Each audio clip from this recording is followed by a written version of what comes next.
Okay, good day mga ka-airsoft. Good day mga ka-bigman.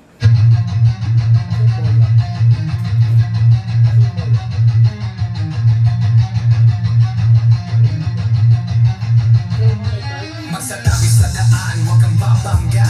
Papasok si Big Man, may dala na banda. Minsan siniraan, pero di pinansin. Toxic vibes, bro, di yan sa amin. Nagka-problema, bumangon pa rin. Laban lang ka, hindi lang saglit. Dito sa Big Man, solid ang galawan. Tunay na negosyo, hindi lang iabangan. Customer namin laging satisfied. Airsoft gear, legit certified. Service ay tunay, hindi panay boss. Kahit saan ka magpunta, kami ang host. Big Man, walang katulad. Gamit ay legit, laging panalo pagsukat. Sniper o pistol, lahat ay fire. Kami ang top airsoft provider. Big Man, walang katulad. Gamit ay legit, laging pagkaman binibinsya. Laging may bago, laging legit. Big Man rules, wag kang bitter, kid. Big Man, walang katulad. Gamit ay legit, laging panalo pagsukat. Sniper o pistol, lahat ay fire. Kami ang top airsoft provider. Kalaki ang inggit, pero hindi sila makalapit. Try to copy, pero fail ang gamit. Boom, boom, pow, pag napaputok, parang Pit Viper. Di ka malipat ng dog, kasi sila makalapit. Try to copy, pero fail ang gamit. Boom, boom, pow, pag napaputok, parang Pit Viper. Di kami patok-tok. Customer happy, service tight. Walang scammer, we do it right. Lift your game up, don't be a joke. Big Man blazing, lahat ay woke. Big Man, walang katulad. Laging on point, parang somebody lang lakad. Crossfire, deals tighter. Big Man, airsoft sniper. Sa presyong tama, sa gamit na solid. Panalo ka palagi, di ka magiging biktima, kid. Big Man ang pangalan, tandaan mo palagi. Sa airsoft game, kami ang hari.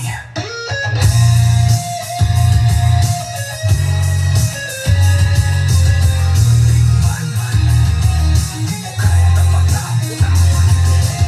Walang gaya-gaya, panalo palagi. Kaya sa Big Man, siguradong real ka bossing.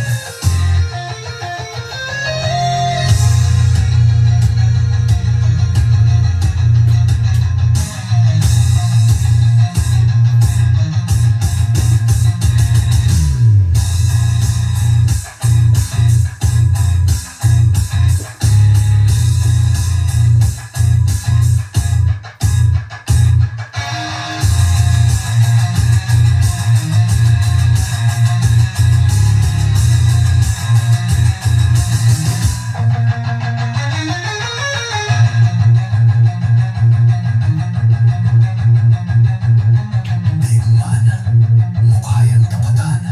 Walang gaya-gaya, panalo palagi. Kaya sa Big Man, siguradong real ka, bossing.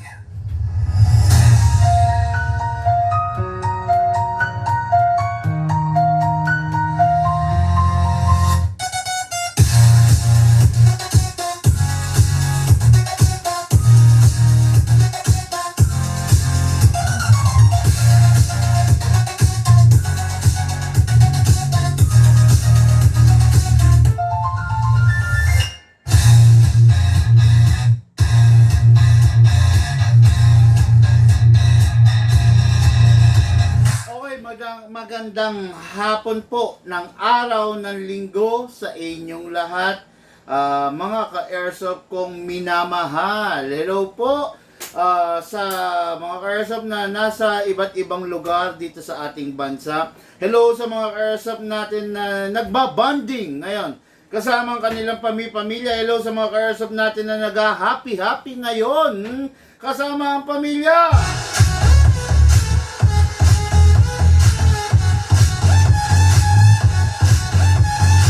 Okay, isang hapon na naman po ng review and unbox ng unit ng ating mga bossing. I feel good. Okay, ngayon nakikita nyo, dalawang pistol, isang rifle. Okay. Dalawang silver pistol, isang rifle. Both of the pistol are from the Glock series. Okay, so start na natin. Pakita ko na sa inyo, i-review and unbox natin. Okay? Unit natin Airsoft Joel Lazaro of Vegan, Ilocos Sur. Hello sa iyo, sir.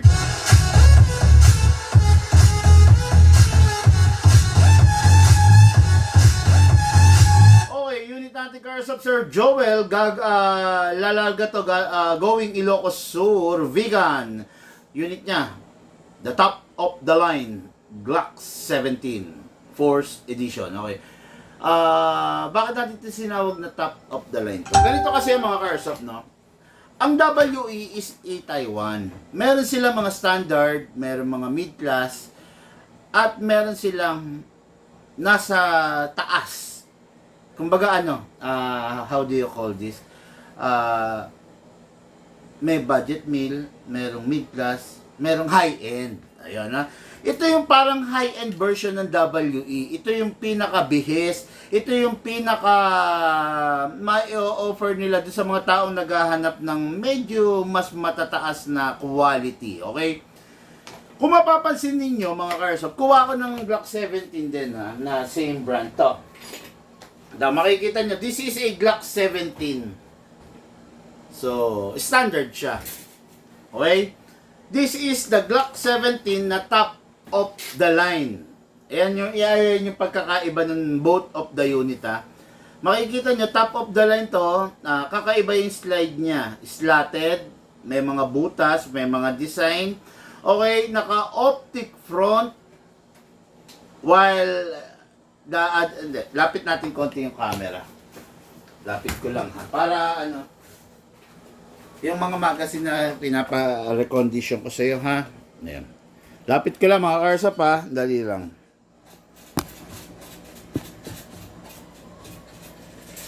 Ayan. Check mo kung working ha. Ayun, may mga bala dun loko. Yung magazine dun. Para Oh, okay, ito. This is the top of the line. This is the standard version. Ayan, makikita ninyo, ano yung pagkakaiba? Bukod dun sa kulay, number 1, the slide. Yung slide nito is solid slide lang. Ito slatted. Yung barrel, okay, stainless barrel, okay. Iba na pala to. Okay, this is a okay, naka-fix outer barrel na to. Normally, ang unit hindi talaga naka-fix outer barrel. Okay? Walang unit ang WE na lumabas na naka-fix outer barrel. Kung yung unit naka-fix outer barrel, kami na po ang nag-upgrade nun. Okay? Kaya kung matatansya nyo, bakit yung ibang unit medyo may presyo, medyo mahal, kasi po naka-upgrade po yun. Okay? Tatandaan nyo po palagi ito, ang upgrade po, inilalagay yan doon sa unit para mas mapaganda yung performance. Ngayon, wala pong upgrade na pumapangit ang performance. Lahat ng upgrade on a certain unit is para gumanda, umayos, tumibay, lumakas, paano ba sabihin to? Basta gumanda ang performance ng unit. Pag yung performance ng unit lumaglag or pumangit, hindi po upgrade ang ginawa. Downgrade. Okay? Ang upgrade, ginagawa para mas gumanda. Mas maging ma-enhance yung unit. Okay? Number 1. Ang pagkakaiba po nila, kung mapapansin ninyo, ito naka-optic sight. Ito po, naka-standard lang. Naka-front, optic, while ito standard lang. Okay? Out of the box, itong unit na to, naka-upgrade na talaga. Plus the magwell. Okay? Ngayon, ayan, ito makikita nyo, meron pa siyang palm and thumb rest. Ayan o. Ayan, nandito sa huli. While ang standard version, wala. Plain and simple, black lang. Walang ganong design, walang ganong abubot. While ito, kung mapapansin ninyo, is bihis na siya. Kumbaga kung gantong unit mo, wala ka nang babaguhin pa. Okay? Number 1, ano ang upgrade? Out of the box, 1, 2, and 3, 4, naka-upgrade na. Out of the box. Ngayon, kami dito sa Bigman, ina-upgrade namin to. Okay? Number 1, ano yung upgrade na nakalagay dito? Kasa, ilock manually. Okay, number 1, naka-fix outer barrel. Hindi na po kumakalog ang barrel nito kasi in-upgrade na po into a fixed outer barrel. Number 1. Number 2, ang upgrade na kinarga namin dito ay fine tuning. Nakatono na po ito. Nakatono na para maging matipid siya sa gas and at the same time malakas ang FPS niya. Number 3, naka-trigger job. During the trigger job, inaalis namin yung glitch on the internals para yung wear and tear ay zero wear and tear. Not actually zero, at least 99% wala nang wear and tear na magaganap dahil naka-trigger job na. Synchronized na lahat. Walang delay, walang sumasabit, walang kumakayod, walang umiipit, walang masikip, walang maluwag. Lahat yon na ipifix yun, lahat yon na i-correct, no, yung mga glitch na yun. Number 4 na upgrade nito is naka-hop up rubber na po ito. Okay? So, ang hop-up rubber niya, lahat naman ng unit may hop-up rubber, pero meron tayong tinatawag na mga premium na hop-up rubber. Yun yung mga Reaper edition, Reaper type, no? So, ang purpose ng hop-up rubber is to control the BBs at the same time maiayos natin yung timpla. Ang BBs, hindi ko lang alam kung alam nyo to. Ang BBs, pag lumilipad sa hangin, hindi diretso. Yung iba diretso. Pero the reason why we are using a premium hop-up rubber, para hindi siya diretso. Okay? Para may pektos. Umiikot, nilalamon niya yung hangin. Gano'n ha? Gano'n ang silbi, kaya nag-upgrade ng hop-up rubber. Ngayon, mas makokontrol mo yung air, yung ano mo, yung bibis mo pag ganun. 'Di ba ganito, mga Arsa pa? 'Di ba pag tumitira ka, pag ano ka, pag naglalaro ka ng billiards, 'di ba? Pak. Hindi naman yung cue ball para tamaan niya yung number 1, hindi ganoon eh. 'Di ba? May pektos 'yan eh, 'di ba? Bakit may pektos? Para yung cue ball mo, may preparation ka doon sa next ball, sa number 2, sa number 3. 'Di ba? May preparation para pepwesto siya. Pwede mo siyang papwestuhin doon, preparation doon sa next na titirahin mo. Hindi yung cue ball pag sinargo mo, hindi ganoon lang, hindi ganoon. Pumepektos 'yan para may preparation. Tinira mo, hahatak 'yan para may preparation doon sa next ball. Ganun din ang paliwanag sa airsoft natin, no? Yung mas maganda kung yung BBs pag lumilipad 'di ba? May pektos. Ayan, okay ha. Just hope na maliwanag 'yan, okay? Ngayon, pakitaan ko kayo ng unit na hindi naka-fix outer barrel. Wala yata akong Glock dito. Ayun. Dami nating Glock, no? Ang dami nating Glock 17. Okay, ito. Okay, this is a Glock 17 na yan. Hindi siya naka-fix outer barrel, ha. Ayan, kita nyo ha, kumakalog yan. Ayan o, ayan o. Okay? Kasi, hindi naka-fix outer barrel. Pero ito kasing unit na to is naka-fix outer barrel na. Hindi na siya kumakalog, ayan, no? Okay? At hindi na umaalog. Okay? Kasi naka-upgrade na to. Number 1, okay ha? Bakit mas mataas ang presyo nito? Kasi upgraded na to. Bakit mas mahal ang presyo nito? Kasi performance level na to. Hindi na po ito yung mga pipitsugin na unit. Meron na pong upgrade to. May karga na po to. Fix outer barrel. Okay? Makikita nyo, fix. Hindi gumagalaw. While ito, magalaw, okay? Fine tuning, nakatono na, trigger job, wala nang wear and tear, and lastly, naka-hop up rubber. 4 ang upgrade nito para maging performance grade, competition grade unit siya. Hindi po siya ganito, hindi kumakalog, okay? Okay? Ito, hindi to naka-fine tuning, hindi naka-trigger job. Pag maggagas ka rito, kailangan mo 5 seconds. Pag naka-upgrade, 2 seconds lang. Okay? Kung mapapansin nyo, nagkakaroon ng gas-gas. Kasi nga, hindi to naka-trigger job, hindi na i-correct ang glitch nito. So, ang tendency na uubos yung barrel. Okay? Eventually, kagagamit mo, mauubos ang barrel, lalong-lalo na kung hindi ka pa nagsisilicone oil. Pero kung gagamitin mo ng tama yung unit mo, mas maganda. Nako, believe me, and you will thank me later. Pero, hindi mo ako papakinggan, nako po, you will suffer. Nako, napaka sarap mag-airsoft. Ito, pakinggan nyo to ha. Mga airsoft, napakasarap maglaro ng airsoft. Kung gagamitin mo siya ng tama.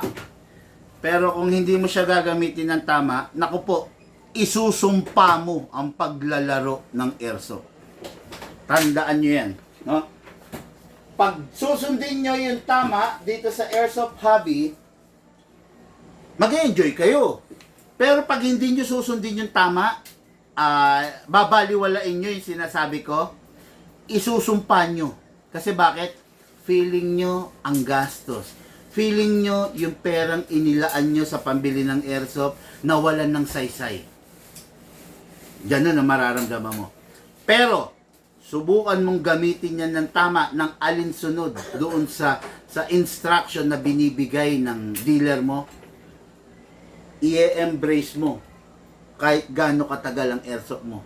Kasi masarap siyang gamitin. Okay? So, unit natin ka airsoft. Sir Joel Lazaro. Number 1, kunin natin yung magazine. Ito standard to sa lahat ng unit, kailangan nilalagyan ng silicone oil. Pag hindi mo nilagyan ng silicone oil, mapapaaga ang buhay ng airsoft mo. Okay? Press the valve. Kailangan natin i-press para yung oil pumasok. Press, then spray. Dapat basa. At saka, ba't yan? Towel yan eh. Kuha ka ng para, ano talaga.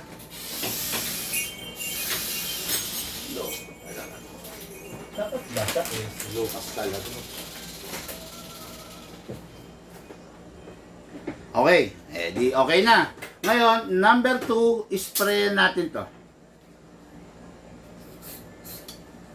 Bakit kailangan sprayan to? Inlet valve yan. Ito, output valve. Okay? Ngayon, syempre, to reduce the wear and tear, lagyan natin ang ibabaw. Kasa, ilak manually, sprayan natin yung nozzle. Nozzle nasa loob. Yun, okay. After that, lagi kong sinasabi, huwag nyo nga hatakin to pababa para ma-minimize ninyo yung pagkapudpud nito. Pag ito napudpud na, hindi na mag-open slide yung unit nyo. Pag hindi na nag-open slide, mapapagastos na kayo. Para ma-minimize, huwag hatakin to pababa, bagkos hatakin nyo yung slide pull back. Okay? Tingnan nyo, hahatakin ko, bababa to. Bumaba, di ba? Bitaw. Okay, yan ha. Makinig kayo mga airsoft. Naku po.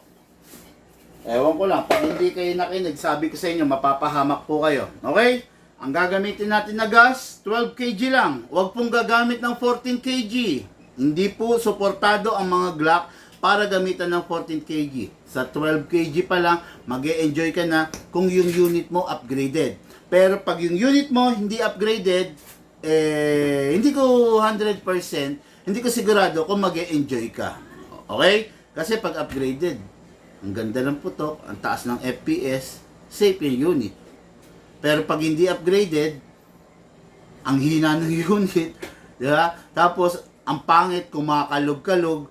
Tapos, bukod sa mahina na, kumakalog pa, gagamitan mo ngayon ng malakas na gas. Gagamit ka ng 14 kg.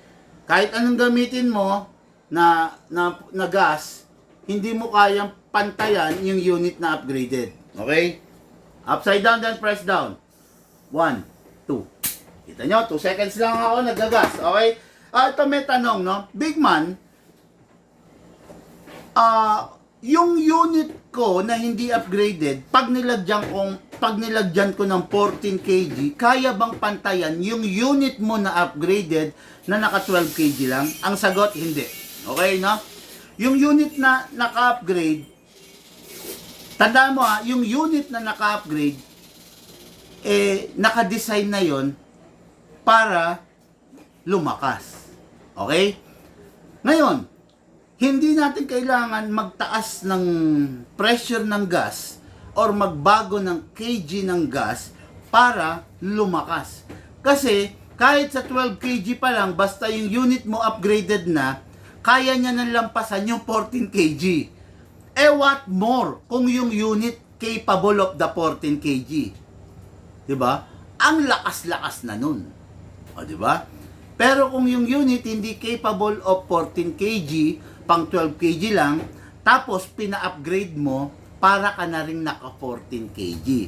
Pero kung yung unit hindi capable of 12 kg, tapos hindi naka-upgrade, kahit mag 14 kg ka, hindi niya kayang pantayan, hindi niya kayang tindigan yung unit na upgraded na naka 12 kg. Totoo po yan. Maniwala po kayo. Hindi ko kayo bobolahin. Wala akong mapapala pag binola ko kayo. Hindi ko naman sigurado kung kukuha kayo di ba? Pero, sinasabi ko to para alam po ninyo. Okay? Hatakan po natin to pababa. Then, place your other thumb here. Dire-diretso all the way. Dito po natin ilalagay yung bala. Hindi po dito, hindi po dito. Dito po sa baba. Pump lang po tayo. Okay? Pagka lagay po natin ang bala, ang resulta is bungi-bungi. Kalugin lang po natin sideways para umalign po yung ating bala. Okay, pag nakalog na, okay na yan. Ngayon, pasok natin sa unit. Kasa. Ready to fire. Okay? Target. Again, unit ng ating airsoft, Joel Lazaro, Vegan, Ilocos Sur, for shipping. Firing po tayo. Firing!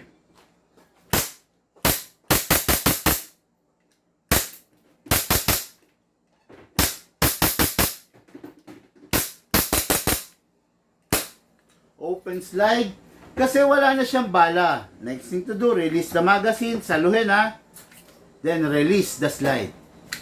Then rest the hammer by pressing the trigger. Okay? Sarap. Ang sarap talaga pag yung unit talagang upgraded. Mararamdaman mo yung lakas niya. Yung bigay niya, isang rounds pa. Nag-enjoy ako no? Okay? Okay, isang rounds pa. Lagay pa tayo. Pasok! Kasa! Firing!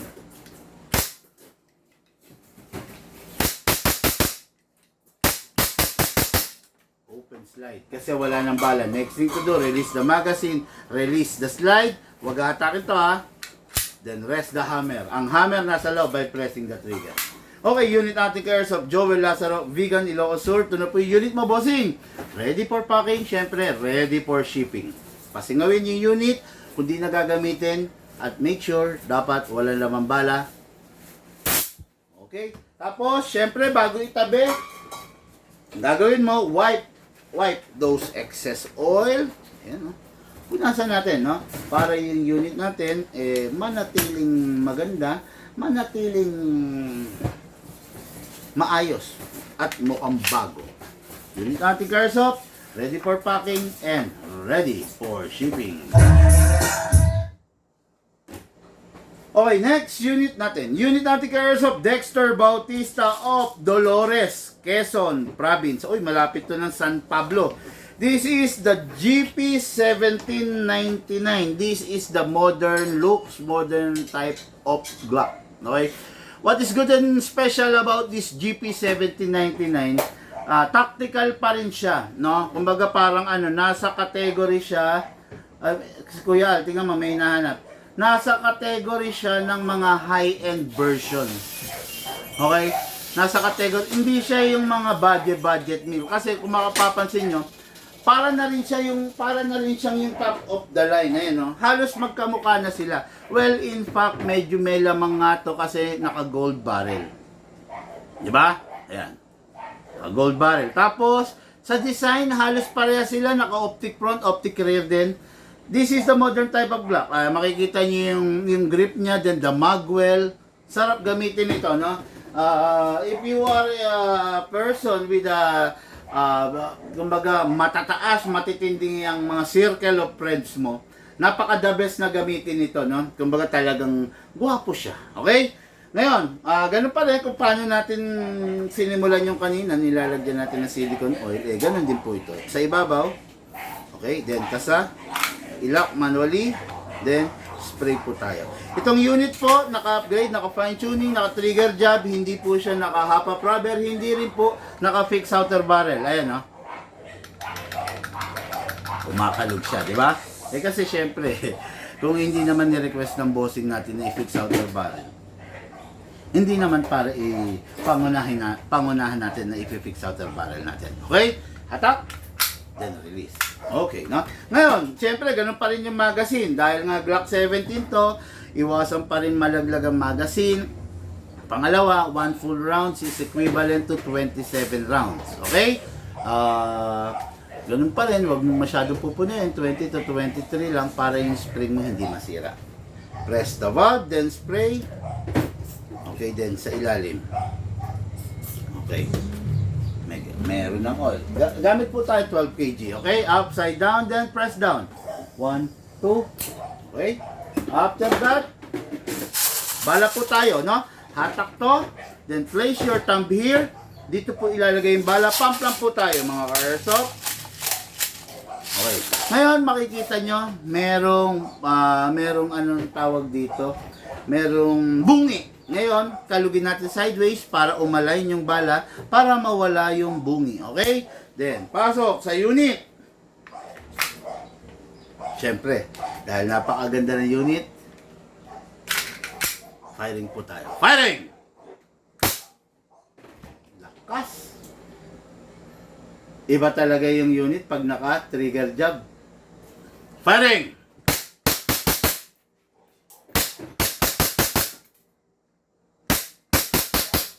Open slide kasi wala na siyang bala. Next thing to do, release the magazine, release the slide, then rest the hammer by pressing the trigger.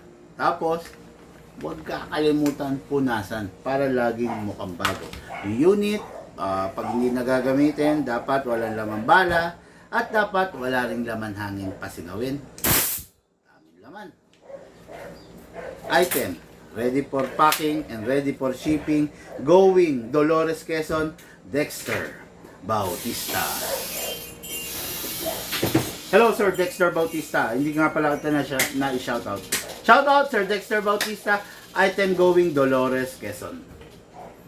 Ganun. Okay, next unit. And for our main, tabi mo na ito mga to. Main event. Rifle. Pengi akong yung app, yung cellphone. Okay. This is what do we call, what I am always saying. This is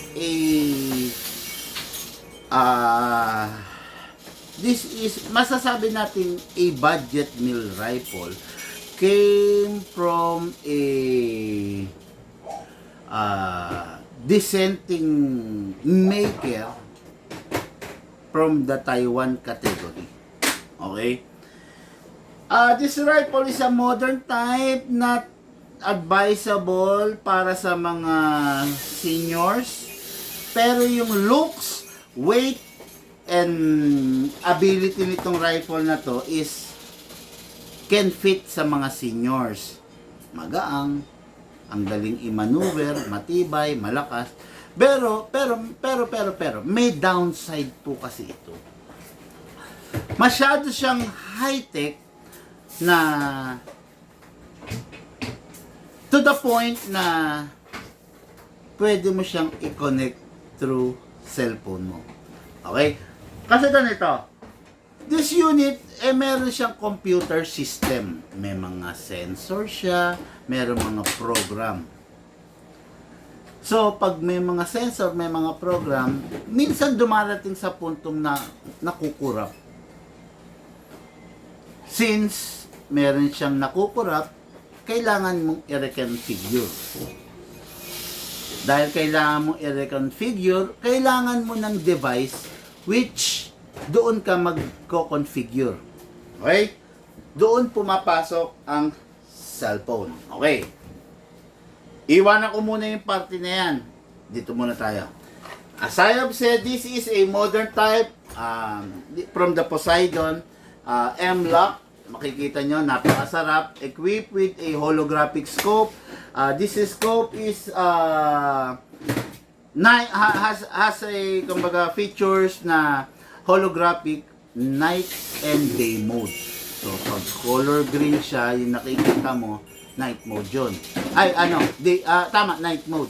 Pag color red, day mode. Okay? Ngayon, full metal, syempre, pero yung unit is completely hard polymer from the outside, pero full metal from the inside. Okay?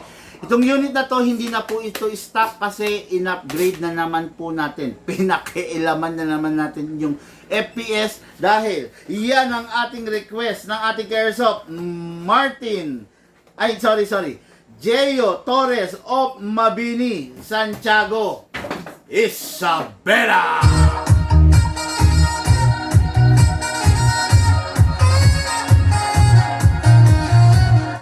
Nung in-FPS ko itong unit na to kanina bago ko i-upgrade, 408 FPS. Sarap na yon, di ba? 408 FPS ngayon, in-upgrade ko siya. Siyempre, yung meron tayong mga binabago, kino-correct na setting, inaayos, pinapalitan na spring, etc. etc. Okay? Tignan natin kung anong FPS niya ngayon. Basta ang alam ko lang is yung FPS niya kanina bago ko i-upgrade, which is 400, 402, 405, then 408. 408 yung pinakamataas. After the upgrade, wala na po akong alam. Ngayon, malalaman po natin. Okay? Ngayon, saan nilalagay yung battery? Ang battery is located, by the way, adjustable to. Ayan na. Depende sa'yo. Merong compact, standard, okay, merong mid, merong mahaba talaga. Okay, nasa sa iyo yan kung paano mo gustong gamitin, pero mas mahaba, mas kenko yan dati. Mas nakakawala kasi sa focus pag mas mahaba, no? Pero nasa sa iyo yan kung saan ka sanay, di ba? Okay, so, syempre kailangan natin maglagay ng battery. Alisin natin. Okay? Alisin na rin natin to, so battery. Oh, jeans to ha. Ano itong mga to? Working ba itong mga to? Check mo kung working, sabi mo. Bakit naka-gitna rito, naka-ano? Napingi akong jeans. Okay. Ilan pa jeans dyan? Dalawa? Okay, so charge, maglabas ka ng mga charger. Ipag-charge mo yan. Baka magkanda sira-sira yung mga battery. Okay. Sa po isang charger. Nadilaw. Huwag niyo pinapabayaan kasi mga LiPo yan. Pag yan nagkanda sira-sira, naku po. Kasi isang charger na dilaw. Na yellow. Hanapin mo charge mo yan. Okay, so working yan pag ganyan ha? Sige. Okay, so this is the battery. Meron tatlo tayong rules regarding on how to take care of the battery. Yung charger na dilaw na pang LiPo, hanapin mo, tingnan mo. Meron tayong rules, no? So, i-apply natin yun. Bawal siyang ma-drain, bawal siyang ma-overcharge, at syempre, bawal siyang mag-init. Learn how to manage your battery para po hindi kayo mamarong problema. Okay? Pasok natin, no? Plug natin, nandyan. Okay? Ayan, plug natin ito. Okay? After natin ma-plug, pasok natin dito. Secure. No? Just secure all the wire. Okay? Tapos, balik mo na. Ay, ito muna pala. Yung cover. Okay, then, ito. Okay, ayan. Single fire, rapid fire. Okay, ayan. Okay, ito. So, tulad nga na sabi ko, let's go back to the cellphone topic, no? Itong unit na to, is maiko-connect mo through cellphone. Kasi, pwede mo siyang iayos, pwede mong i-configure dito sa cellphone. Meron ka lang i-app na ida-download sa Play Store. Okay? Then, i-connect natin. Is turn on device. Ay, hindi pala nakakonect yung Bluetooth.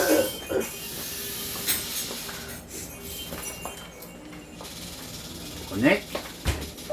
Connecting. Okay, palobat na itong cellphone na to. Ayan na. Okay. Ayan na. Nakapasok na tayo. Okay? Makikita nyo mga Ursa pa, i-control ko rito. Ayan na. Ayan na. Makikita nyo yan, di ba? Nasa rapid fire mode. Tignan nyo ha. Gagalawin ko to. Gagalaw rin to. Ito ha. O, ayan ha. Nasa rapid fire mode, di ba? O, ayan. Tignan nyo. Nag-single fire. Lumipat. Look. Ayan. Then, isa-save ko.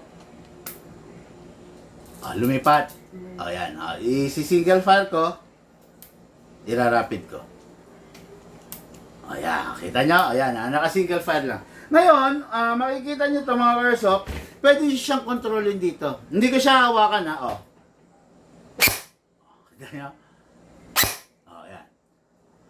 Single file yan. Ngayon, yung single file, pwede kong i-program.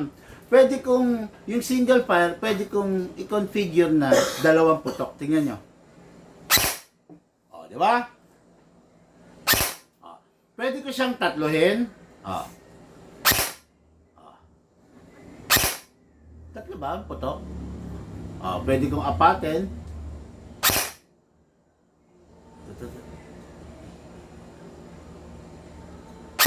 Nag-aapat ba? Hindi ah. Oh. Tatlo.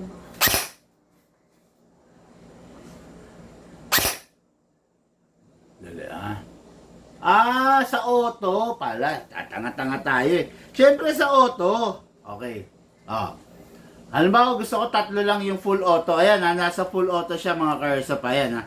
Pag dito ko i-control, ayan. Pag dito ko i-control, di ba? Isa lang, di ba? Ayan ha. Okay. Ngayon, pag dito ko i-control, ayan, isa lang rin. Pero naka full auto yan. Pwede mong kontrolin. Okay, off natin. Ayan. Dito, tingnan. Ay, ito wala na. Dali, sorry.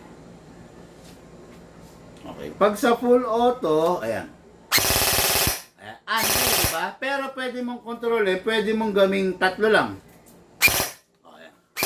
Pwede mong gawing 4 lang. Pwede rin dito i-control. Okay, di ba? Yan. Nasa sayo na kung paano mo siya i-operate, ha? Ngayon, pag single, okay. 1 lang pala. Ayan. Nasa sayo. Tapos, meron pa siya ritong control for the sensitivity. Meron ritong control, pwede mong iset kung ilang battery lang ang gusto mo na voltahe na kinakain niya. Meron din ditong monitoring, nakakailang putok na siya, nakakailang na siya rounds, no? Nandito lahat. So, tulad nga sabi ko, okay na okay itong unit na to para dun sa mga taong medyo bata-bata or mateki or mahilig sa gadget or mahilig mag-configure. Pero kung itong unit na to, papagamitin mo yung lolo mo, yung biyenan mo na matanda na medyo sumasakit na ang ulo sa mga ganito, hindi ito yung right unit for him. Okay? Kaya, importante na alam natin yung unit natin para mag-enjoy yung gagamit. Ngayon, ito na. Itong unit na to, sabi ko nga sa inyo, is naka-upgrade po siya. Yung stock unit nito is 400 plus kanina. Then, nagwaka siya sa 408, 408. Ngayon, tignan natin kung ilang FPS siya. Okay? Gamit tayo, syempre, ng pang-chrono. Ayan, 0.20 pang-chrono. Gamit rin tayo ng... Nasaan yung mga magazine na okay? Hindi. Nasaan yung mga hindi? Lahat okay? Oh.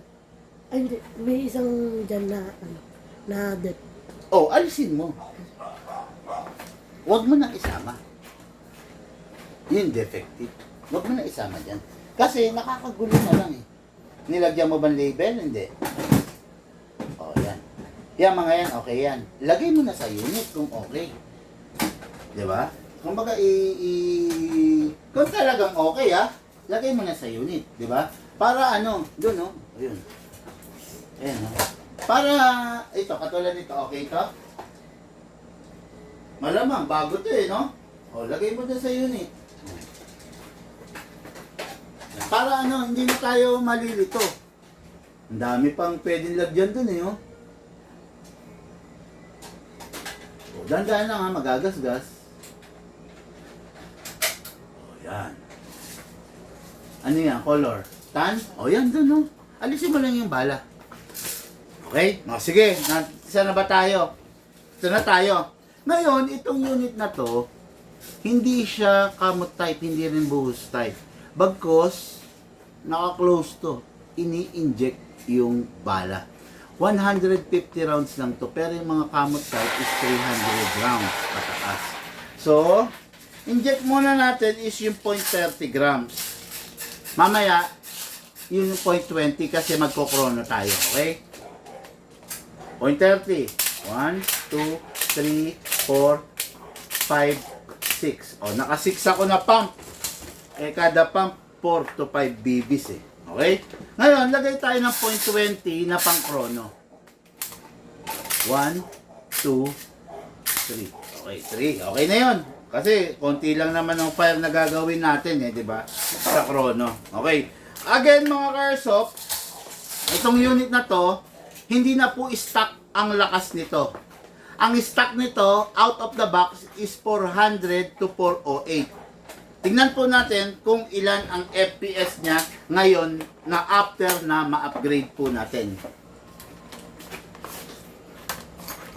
Okay, unit to ng ating ka-Airsoft, Geo Torres of Mabini, Santiago, Isabela. Hello, bossing!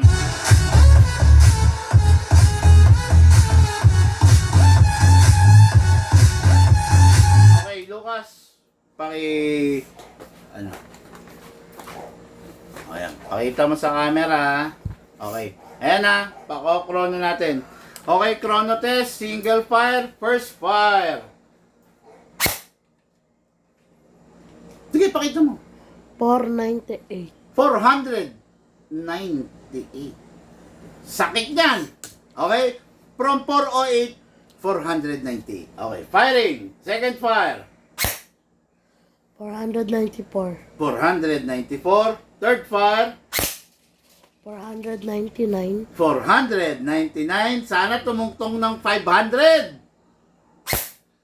500. Yon! Okay. Okay na. FPS na ano natin. Okay, 500. Okay? Dali.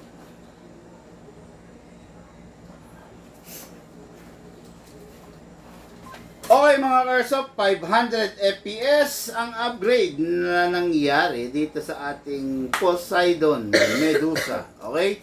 CQB M-Lock para sa ating kay Airsoft. Grabe yan. Napakasarap niyan.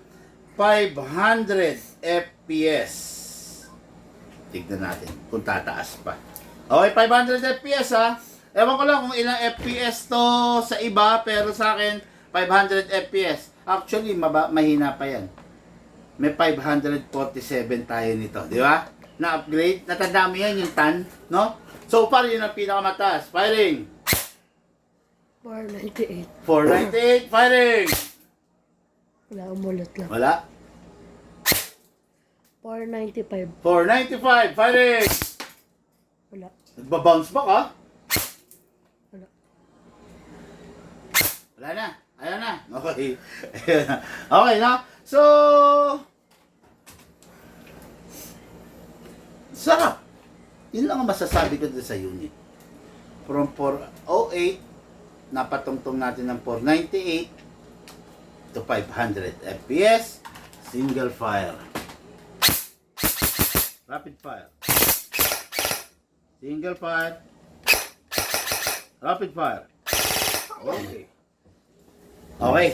O yun. In-upgrade natin to. Natapos ka na maglaro. Sayang yung upgrade nito kung hindi mo i-re-res. Kasi yung spring manghihina. Always, matapos ka maglaro, always remove the magazine. Yan, may malalagag na bala. Normal lang yan. Okay? Then clear the chamber. Isang putok para masigurado natin wala ng laman. Okay. After you clear the chamber, you need to rest the spring. Lagay natin sa rapid fire. Press natin ng 1 second. Then single fire. Isa pa. Ulit. Hindi ko na-check-on eh. Ulit. Hirap ha? Yun. Okay, then rest. Okay. Kailangan i-rest mo yung unit mo para hindi masisira yung hindi manghihina yung spring. Okay? Huwag kang tatama rin na gumawa ng mga tama ng mga dapat sa unit mo. Kasi ikaw rin ang magsasuffer. Halimbawa, hindi mo siya na-rest. Yung 500, biglang babagsak yun. Baka yung 500 FPS na meron siya, biglang babagsak yun ng 470. Biglang babagsak yun ng 450. Diba? Pag laging ganun, yung 500 mo, nawala na ng saysay, bumagsak na ng 420. Para na lang rin siyang stock. Kaya nga natin in-upgrade para mag-enjoy ka, para malakas. Tapos babalik siya sa ganun. Diba? Yon. The only way na manlata yung spring pag naitabi siya ng hindi properly rested. Yun lang ang way. Walang paraan para yung spring mo manghina kung lagi mo siya nire-rest. Okay? Pag hindi mo siya na-rest, manghihina siya. Okay? Unit ng ating Airsoft, Geo Torres, Mabini, Santiago, Isabela.